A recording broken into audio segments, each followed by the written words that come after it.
entre la Belgique et l'Ukraine. Alors la compo, vous l'avez sans doute vu à l'écran, pas nous, la compo des Belges, eh bien, elle est identique à celle du match face à la Grèce, le match retour du côté de Louvain, avec principalement Ella Van Kerkhoven en pointe, parce que les Belges veulent gagner, les Belges veulent évidemment engranger un bon résultat ce soir pour se dégager du stress mardi pour le match retour. Mais attention aux Ukrainiennes, vous connaissez la situation au pays. Et déjà une première occasion et l'arrêt de Lisa Lichtfus. Déjà une grosse occasion pour l'Ukraine. Et Lisa Lichtfus s'est interposée brillamment sur ce tir là en plein milieu du but. On le rappelle, une équipe offensive donc, et ça c'est important. Oui, une équipe offensive, offensive, je sais pas, parce qu'on joue quand même avec deux milieux défensifs, mais c'est vrai que ça permet, on avait vu déjà contre le match retour contre la Grèce, une Cassimi Sipo un petit peu plus offensive que Van Avermaet.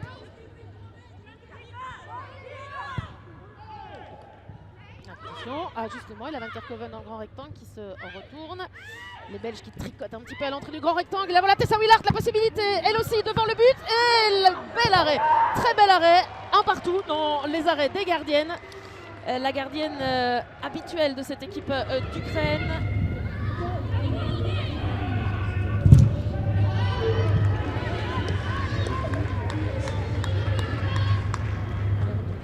Avec la belle ouverture de Van Avermaet vers Sarjansen. Sarjansen, il n'y a pas de S au bout de son nom. La tête ici de la Van Kerkhoven et c'est le but. Le but de la Van Kerkhoven sur ce centre, très beau centre venu des pieds de Sarjansen, venu en tout cas de la gauche du terrain. Et bien voilà, les Flames au commandement.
Très difficile au pays et pourtant ces joueuses elles sont là et elles aussi elles rêvent de se qualifier pour l'Euro. Ce serait leur deuxième participation à l'Euro. Voilà donc les Ukrainiennes. Pour les Flames ce serait une troisième participation consécutive. C'est vraiment l'objectif de la Belgique, c'est ce qui a guidé toute leur campagne, toute leur année 2024. Cécile, les Flames, ce qu'elles veulent, c'est aller jouer ce championnat d'Europe en Suisse. Ça a été compliqué en Ligue des Nations, mais il y avait toujours cet objectif qui guidait un petit peu tout le monde, aller jouer en Suisse l'été prochain.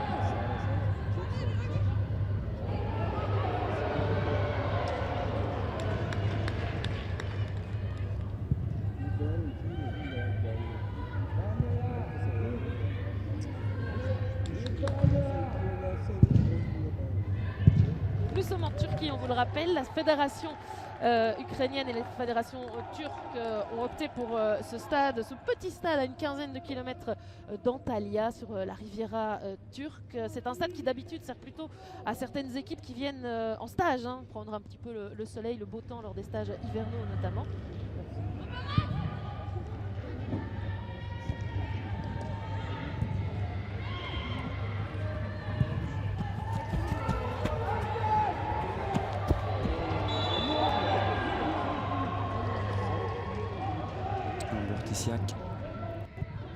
On va plus prendre de risques et chercher des passes intérieures. Et si les Ukrainiennes ne chassent pas plus haut, ils vont se contenter de ce genre de passes. Mais elles arrivent là quand même au pressing des Ukrainiennes. Vigilance donc jusqu'au bout, comme on l'a dit. Van Avermaet passe à côté du ballon. Et de Kenny là, doit aller au pressing, elle qui vient de monter. La revoici. Bien joué, ça en un temps. pense qu'elle est peut-être hors jeu là. Tessa Hullard qui fait le bon choix, qui a le bon geste, qui marque. Est-ce que le drapeau se lève? Oui. Pas de 86e but, en tout cas pas encore pour Tessa Hullard qui dit non, non, non, non. Alors la décision des arbitres de Madame Gouteva en discussion, on le comprend avec ses assistants. Le VAR dit quoi? Le VAR dit but! But de Tessa Hullard, 0-2 pour la Belgique, 86e but de Tessa Hullard qui devance Romelu Lukaku désormais dans ce classement. Pas si anecdotique que cela. Ouais, ça va obliger Romelu à revenir très motivé.